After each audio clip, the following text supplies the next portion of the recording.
Muitas são as perguntas que nos fazemos durante a jornada na Terra. Onde encontrar as melhores respostas às nossas indagações? Trazemos muitas dúvidas em nosso caminhar existencial, mas o Espiritismo tem as respostas que a vida nos propõe. A Vida em Foco está no ar e você é o nosso convidado especial. Fique conosco.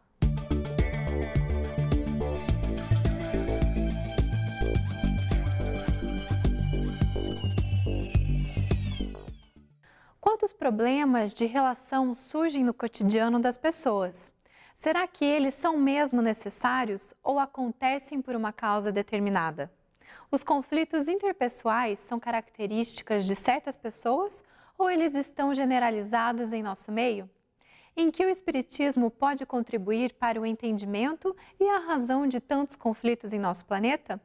Estas e outras perguntas serão respondidas na entrevista de hoje, que tem por tema como compreender e lidar com conflitos interpessoais. A Vida em Foco traz também curiosidades, crônica, o Espiritismo esclarece e fechando o nosso encontro de hoje, mais reflexões sobre a doutrina espírita e os ensinamentos de Jesus. Você é o nosso convidado. Fique conosco. Confira agora a crônica da semana. Olá! Muitos de nós estamos sujeitos às desavenças da vida. Algumas vezes na família, outras no trabalho. Sendo a Terra um planeta de provas e expiações, as dificuldades e vicissitudes não são poucas. Obviamente, toda desavença fere o coração daquele que deseja o bem. Recurso grandioso diante das dificuldades é a prece. Orar por si, certamente. Orar pelo outro, imprescindível. Orar por aquele que o agride vai fazer com que você reconheça o outro como alguém merecedor de felicidade ou de ajuda, mesmo porque estar na posição de agredido é melhor do que estar na posição de quem agride.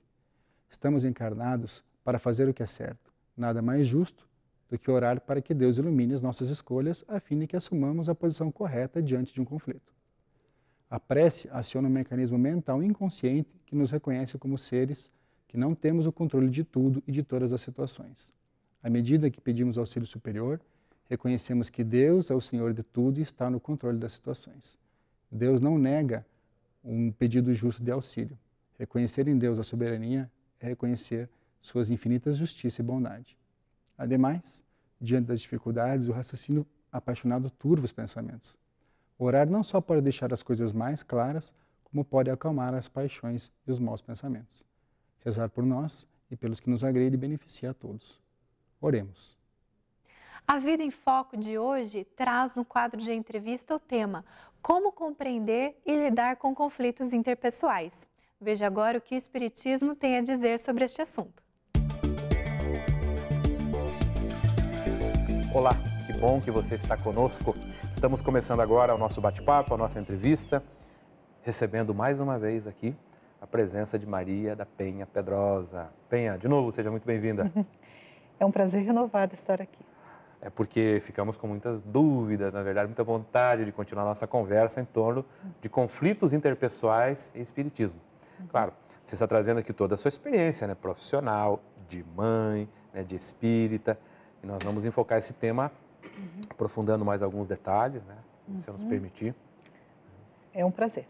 Então, falamos, né, numa oportunidade anterior, né, das raízes dos conflitos, tentamos qualificar, né, se o conflito é bom, se é ruim, como evitar, né, que instrumentos ou que virtudes utilizar para evitar que esses conflitos se transformem num grande drama, né, numa tragédia familiar, já que os conflitos são, parece, inevitáveis, né? Com certeza. Então, a pergunta que eu tenho para você é se algumas pessoas acreditam que é falsidade a pessoa ser mansa, né, agir com mansuetude, né, que é essa né, virtude, segundo alguns espíritos nos dizem. Isso é uma falsidade? Quando a pessoa está tensa em algum momento e a gente sente que o conflito está na iminência de romper, agir com mansuetude é falsidade? Então, Márcio, essa é uma crença que algumas pessoas nutrem, que se elas não gostam das outras pessoas, elas não se sentem obrigadas a serem cordiais, a tratarem bem, porque simplesmente eu não gosto. Isso é um equívoco, porque, na verdade, o que faz com que nós tenhamos que ter essa postura é uma necessidade de convívio social. Então, se eu posso até não gostar de alguém, É lícito eu não gostar, eu vou gostar mais de umas pessoas e menos de outras. Mas isso não me dá licença para maltratar, para desqualificar, para, enfim, ter uma atitude de indiferença. Não, eu devo cumprimentar. Devo reconhecer as qualidades? Devo. Não preciso me tornar amiga íntima dessa pessoa, né? E a mansuetude, Jesus falou, né, que o reino de Deus, né, pertenceria aos mansos, né, na parábola das bem-aventuranças. A mansuetude, ela não é sinônimo de passividade. A pessoa mansa é aquela pessoa que se mantém no equilíbrio diante das dificuldades da vida. Não é covardia também? Também não é covardia, né? A pessoa mansa é aquela que consegue se manter a calma nos momentos de dificuldade. E aí, porque ela consegue manter a calma, primeiro é um ato de coragem, você esperar que o outro se acalme e entrar no momento certo para a resolução do conflito. Porque aquela crença do bateu, levou, rodar a baiana, não leva o desaforo para casa... Não tenho sangue de barata. Não tenho sangue de barata. São atitudes que, na verdade, mostram o quê? O meu pouco autocontrole, né? E se eu aparentemente resolvo o problema no tapa, principalmente se eu estou lidando com uma pessoa que é mais fraca do que eu, né? Que às vezes essa pessoa mais fraca, na verdade, é o mais forte, porque ele consegue segurar aquela situação de tensão. Por outro lado, eu posso pensar que eu resolvi o problema, mas esse problema vai voltar com muito mais força lá na frente, porque certamente quem apanhou, né, seja verbalmente, seja fisicamente, que a gente não deseja isso jamais, mas isso volta de alguma forma, né? Então, na verdade, o que a gente resolve rapidamente no grito, ele volta potencializado para nós lá na frente. Por isso, a mansidão é uma grande virtude e não é um sinal absolutamente de fraqueza. E nós devemos, sim, ser educados, cordiais, mesmo com as pessoas com quem a gente não nutre um sentimento fraternal ainda, né? Há pessoas que aparentemente são mansas, assim, mas elas levam para casa a mágoa, o ressentimento. Então, como é que elas podem fazer nesse momento? Nem o extremo, me parece que você disse, né? Nem o extremo da agressividade, do bateu, levou, bateu, né? E nem esse outro extremo, que também parece que é um extremo, né? Guardar tudo e sair se corroendo de ressentimento e em casa estourar com os outros. Como é que faz ali na hora do foco de tensão? Então, essa é uma pergunta bastante intrigante até, né? Porque quando a gente fala na mansidão, nós estamos falando numa qualidade real, construída e legítima, né? A pessoa mansa, no aspecto evangélico, né, nós podemos até pegar Jesus como parâmetro. Jesus era manso, né? Ele tinha a palavra certa no momento certo, mas nem por isso ele era omisso. Nós vimos Jesus se posicionar de uma forma bastante forte em vários momentos, né? Então, a pessoa mansa não é aquela que tem a aparência da mansidão e por dentro ela está se corroendo, né? Nós estamos falando aqui na pessoa que consegue fazer uma leitura do seu sentimento, controlar e se às vezes até ela precisa dar um tempo, porque o conflito pode aumentar. Mas ela precisa ter uma postura verdadeira. E isso é uma aprendizagem que nós precisamos fazer, né? Discordar, divergir sem dissendir, né? Isso é muito importante. Então, o manso, ele não é o covarde, assim como o pacífico não é o passivo, né? Eu não sei se dei conta, mas Porque eventualmente pode parecer que basta ficar quieto e pronto. Não, Às vezes a situação exige pontuar aquilo com... Aquilo parece que é uma virtude, assertividade, né? Com assertividade. Que é não recuar e nem agredir. No âmbito familiar, isso acontece muitas vezes, né? De você perceber que os ânimos estão alterados, você pode optar, né? De deixar a situação se acalmar. Mas quando se acalmam, você volta. Vamos conversar, vamos colocar os pingos nos is. E aí, né? num outro patamar, num outro momento, para que as coisas se encaminhem melhor. Uma pergunta aqui, a gente pode responder depois do intervalo. Aliás, você pode responder. Temos conflitos, em particular com uma pessoa ou com mais pessoas. É possível transformar esse conflito numa afinidade? Será que é possível mesmo? Vamos ver. Tá bom, depois do intervalo, fique conosco, a gente já volta. Aguarde uns instantes. Vamos para um breve intervalo e logo voltaremos. Até já!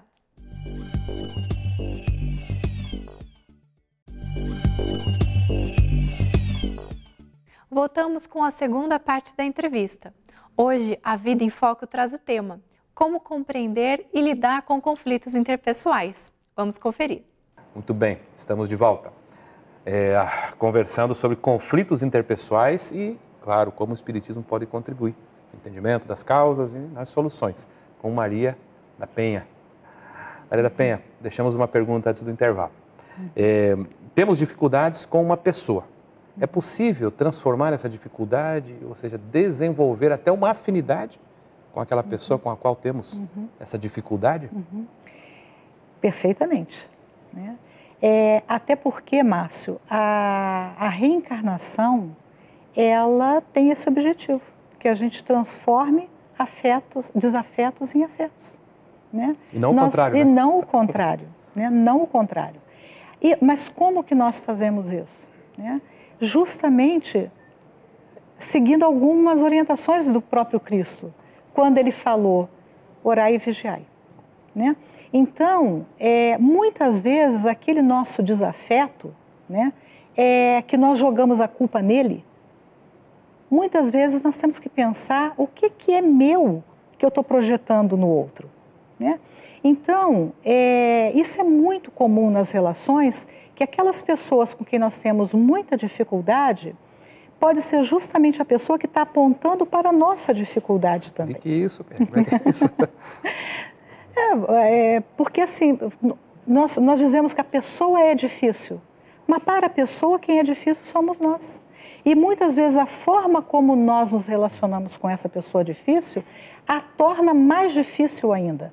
Porque como nós nos achamos as pessoas fáceis, o que nós fazemos? Nós apontamos com muita veemência e às vezes com muita rudeza o erro do outro. Isso pode estar revelando uma característica nossa, então? Pode estar revelando uma característica nossa, pode, né?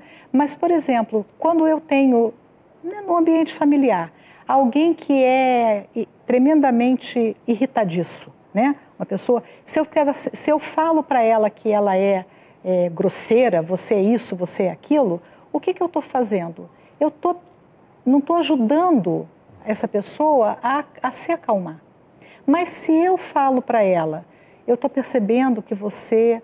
Claro que eu não estou dando aqui uma receita, mas se eu tenho a possibilidade de acalmar essa pessoa, vem aqui, vamos tomar um cafezinho, você deve ter tido um mau dia, né? Vamos ver, quer dizer, eu legitimo aquele sentimento dela. É o primeiro passo para ela baixar a guarda. Então, não desqualificar. Não desqualifico. E depois eu vou dizer para ela, vamos conversar, o que está acontecendo? Né? Olha, você falou aquilo para mim, seja o que for, né? Eu me senti magoada, né? Quer dizer, eu me senti. Eu não estou dizendo que ela... Não está julgando a pessoa, não está desqualificando o sentimento dela. Exatamente. Então, são, digamos, procedimentos, abordagens que auxiliam. Né? Nós não queremos aqui dar a impressão de que as coisas aconteçam num passe de mágica, Márcio. Nada acontece em passe de mágica. Né? A nossa evolução espiritual é toda gradual.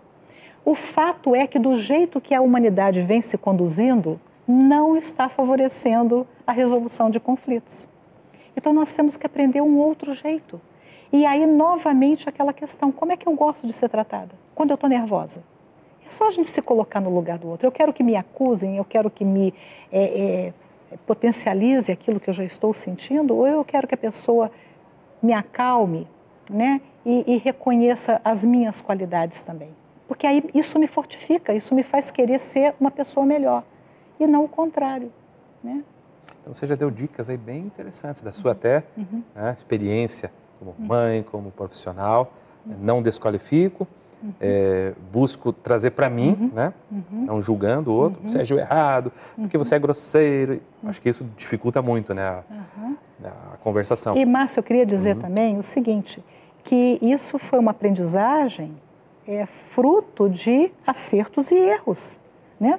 Porque o que eu observei? Que quando eu fazia assim, as minhas crianças não tinham uma resposta positiva.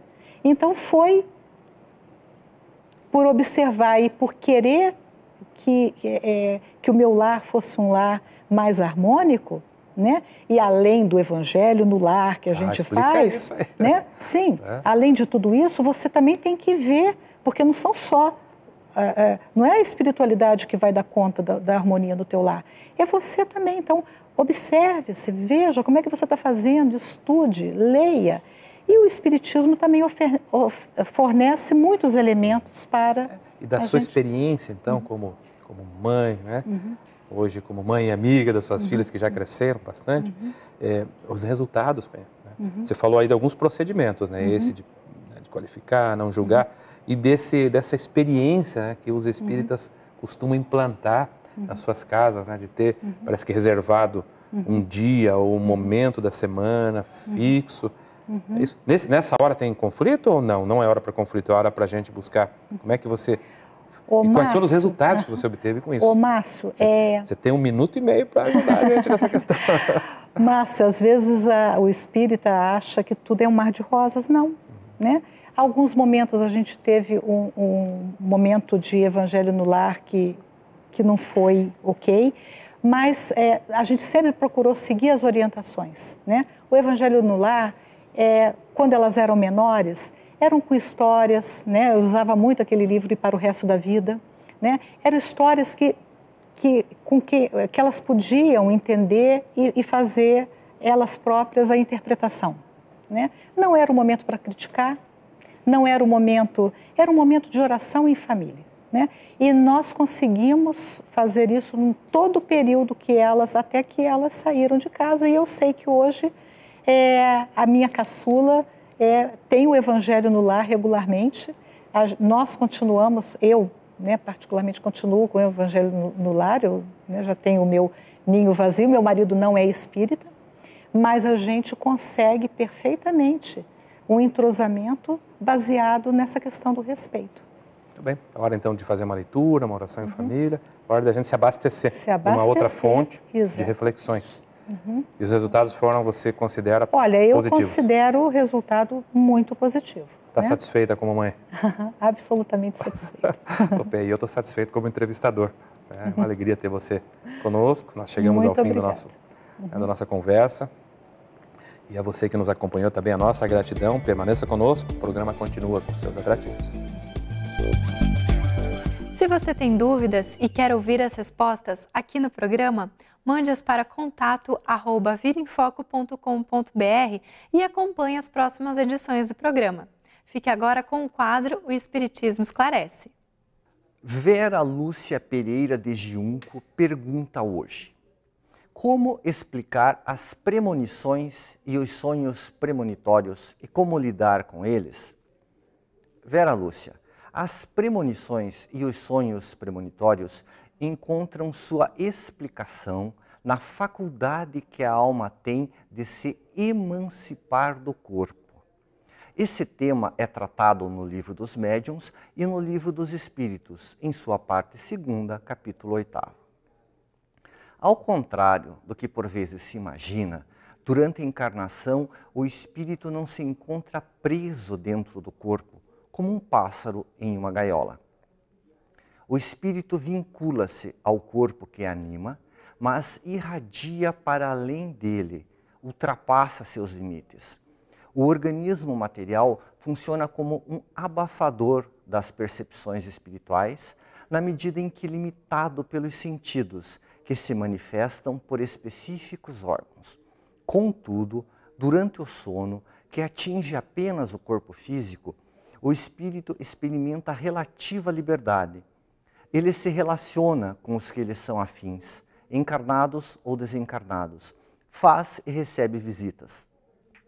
com percepções mais amplas, possui condições de entender e captar informações que não o impressionam durante as atividades do dia a dia.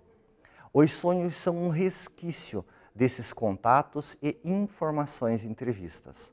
Há sonhos emocionais, que traduzem preocupação com questões que preocupam o espírito em sua vida ordinária.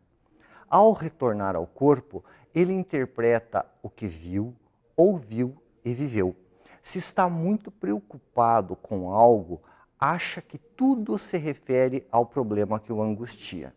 Contudo, algumas pessoas conseguem recordar alguns sonhos diferentes, que versam sobre ocorrências futuras. Essas ocorrências constituem o desdobramento lógico de questões atuais ou passadas, da personalidade e do caráter dos envolvidos. Não há nisso nenhuma mágica. Em estado de desdobramento, o espírito conversa com outros mais lúcidos, ou ele mesmo, liberto da matéria, analisa algumas questões com mais propriedade. O mesmo ocorre quanto aos pressentimentos, que também traduzem certa facilidade em se libertar um pouco da matéria e ter um vislumbre dos problemas sob o enfoque espiritual. A prudência deve orientar a conduta de quem tem acesso a tais informes. Inicialmente, analisar se a informação é útil e necessária a terceiros. Sendo o caso, fazer o alerta em um contexto de naturalidade, como uma observação casual, sem aparentar gozar de qualquer poder especial. Se você procura por respostas, Divaldo Franco responde. Qual a visão espírita sobre Jesus? Allan Kardec, o egrégio codificador da doutrina espírita, reflexionando a respeito desse homem incomparável, conforme lemos em O Livro dos Espíritos, na questão 625, interrogou as entidades venerandas: qual o ser mais perfeito que Deus nos ofereceu para servir-nos de modelo e guia?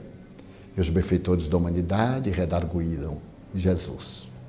É possivelmente a maior síntese na história da filosofia, um dissílabo, porque Jesus representa toda a síntese da evolução de que podemos ter notícia no planeta terrestre. É a nossa ponte de vinculação a Deus. Os espíritas, portanto, somos eminentemente cristãos. E o objetivo da doutrina espírita é restaurar o Evangelho do Mestre, conforme ele o viveu e nos ensinou através dos seus exemplos. A figura máxima deste homem que dividiu a história é a referência para facilitar-nos o entendimento a respeito de Deus. Sendo Deus a causa cáusica do universo, como se referia Spinoza, o grande filósofo holandês, e que os espíritos definiram como a inteligência suprema e a causa primeira de todas as coisas, é de impossível reflexão e entendimento. Mas se nós examinarmos Jesus como intermediário, como excelente Filho de Deus, como meio, como caminho para essa verdade e essa vida, torna-se-nos muito mais fácil entender a paternidade divina. Então, Jesus, para nós, é a estrela de primeira grandeza nos céus da nossa galáxia. Obrigada por nos acompanhar até aqui. Sua audiência é muito importante para nós. A Vida em Foco volta na semana que vem com mais novidades. Se você perdeu alguma edição anterior do programa, acesse o site www.avidaemfoco.com.br. Através do e-mail contato@vidaemfoco.com.br, você pode enviar suas perguntas ou sugestões para a produção do programa. Agradecemos muito a sua companhia. Tenha uma ótima semana e até o próximo A Vida em Foco. Tchau!